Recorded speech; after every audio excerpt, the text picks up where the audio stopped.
So I mentioned to you before, in fact, I've said it a couple of times, about my intent to bring this program to the criminal division.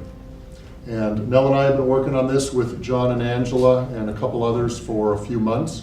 So I invite Nell Christensen to come up, I should say, and talk to you about a program that we're going to launch in the next few weeks. You know, we're super lucky that we're here and we have this program right under our noses that a lot of you guys probably didn't even know about before today. And the success of this program, like the undersheriff and John talked about, is nationally renowned. They're trying to emulate it. I can hardly meet with John and Angela anymore because they're flying around the country trying to help other places get a program like this. But we have it right here. So that's why Steve contacted John and said, hey, is there any way that we can get that to be something that we could use as a tool in the DA's office? I don't think I told Steve or John this, but when I first heard we're going to be working with Hope for Prisoners, not knowing what Hope for Prisoners was, I kind of internally rolled my eyes. That's what we're going to focus on.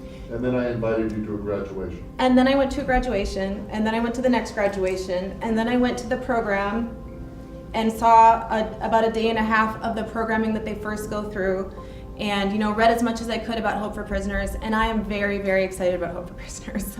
I will tell you that I've been involved in this program for about 4 years. Myself and Director Jeff Wattoon from Family Support serve on their advisory board.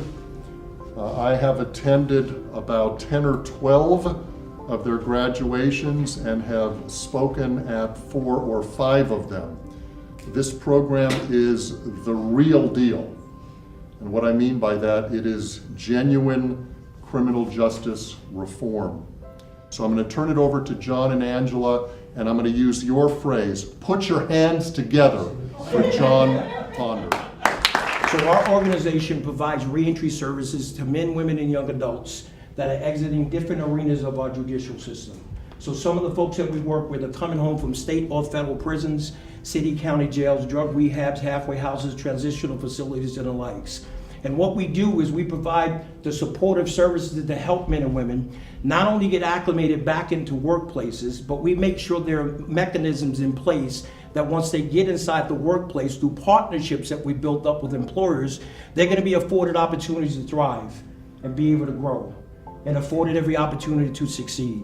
So we work to make sure there's a mechanism in place to help with that family reunification component, because everyone in this room can attest to the fact that if the family life is not right, if the home life is not right, then everything else in the world has a tendency to fall apart. The University of Nevada, Las Vegas Criminal Justice Department had come in and taken a look at 522 of those individuals randomly. And of those 522 individuals that they had taken a close look at, what they determined was that 63% of those individuals were successful in gaining full-time employment.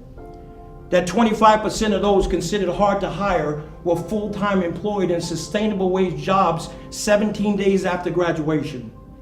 And of those 522 folks that UNLV worked with, they determined that only 6% of those had gone back into the system.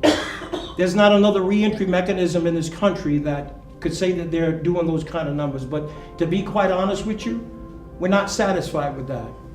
Our desire is to do everything we can to reach out and touch everybody we possibly can, because the goal of our organization is to change the face of reentry. We want to change what it means to be people coming home from jail or getting out of prison and truly in the community fighting for a second chance.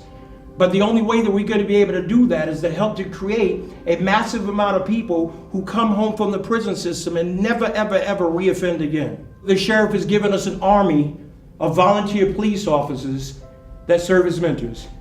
I smile every time I say that, because never before in the history of reentry, nowhere on this planet to this magnitude, has law enforcement gotten involved in mentoring and training people coming home from the prison system. And that partnership there has caused a win-win on both sides of the equation. You think about, you would never think police officers working with people from this segment of the population just came home from prison. You know, across this country, we're having challenges with law enforcement in communities across the country.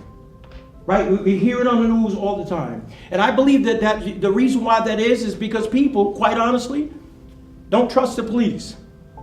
They don't trust police. And the reason why they don't trust police is because they're not in relationship with them. What relationship could you ever be in where you're establishing the trust unless there's life rubbing up against life in the spirit of complete transparency? Out of that transparency forms a relationship, and out of that relationship builds up the trust. And when you're able to do that with folks from this segment of the population, we have personally witnessed it, that those people who are considered hard to hire, those people who by every stretch of by the imagination should be back in the prison system, but today they're living levels of life that most people only dream of. You know, there's a lot I want to say to you about this particular program. And I will tell you, and one of the things that I want to highlight for all of you is that you can imagine what it looked like when I went before. What I did was I assembled about 60 cops, so I thought I had a tremendous amount of influence over. And I brought them into the room and I told them my vision, I told them where we wanted to go. And I think pretty much all of them, but about 6 of them walked out of there. So I realized exactly how much my influence really was at that particular point. But the reality of it was that we were asking cops to go in and develop relationships with ex-offenders. We were asking them, and let me be honest with you, we're not just talking about low-level offenders, right? What we all talk about, these people that we in our minds still think we have a chance. These are people that committed murder. These are people that were bank robbers. These were people that were sexual offenders. These were people from all walks of the judicial system that I was asking my cops to go in there and develop some level of relationship with. And also, at the same time, I also had a couple of these naggy policies that we have in our policy manual that prohibits consorting with persons of ill repute. They're not allowed to develop a relationship by the very nature of the policies that we have. I wasn't sure how I was going to get over that one at that particular point, but knowing Doug Gillespie and the trust that he had in me, I just did it. And we developed a few ways around what that sort of restrictive policy was. And we started this process. We got that first group of 6 or 7 to go in and start to teach. Start to have that opportunity to get to see one another. And really the ultimate goal for me from the very get-go was I didn't want to have this legacy at the end of my career to think that we never had an opportunity to make a difference. And what I really was trying to get to is right, see, when you become a cop or you become a jaded prosecutor or whatever that is that we all do, we don't see those folks through the same lens that we would see them through. The first thing that we don't see an ex-offender or that person sitting at one of these tables across from you as a human being. And in many, many circumstances, it's hard to ever see the humanity through some of the crimes that they commit. But when you go back in and you look at all of the customers of the judicial system, it's the failures of every other social system that we have, right? Mental health failures, addiction failures, fatherless family failures. The list goes on and on and on. All of our customers, all of your customers are people that never really had a chance oftentimes. We take them and we put them in this so-called program, right? And I think it was probably 3 months into it, and I got a 911 call from John, and he says, "Oh, you're not going to believe this, but we had a guy that just stole a car, and we chased him all over the place. He landed pretty much in the parking lot. He's telling the cops he was coming to his Hope for Prisoners meeting," right?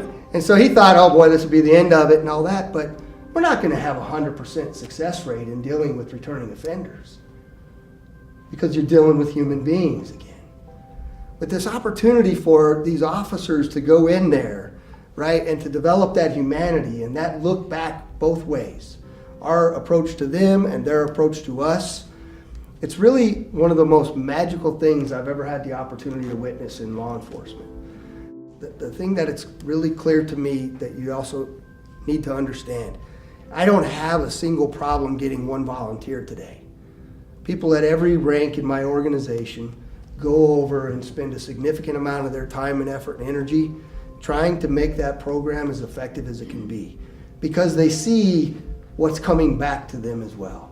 They see people who would have been sworn mortal enemies of the police for the rest of their lives, seeing the police in a completely different light than they ever thought they would see the police in. And that's a good thing as we continue to move forward. And truly try to make a difference in this community that we all love so much.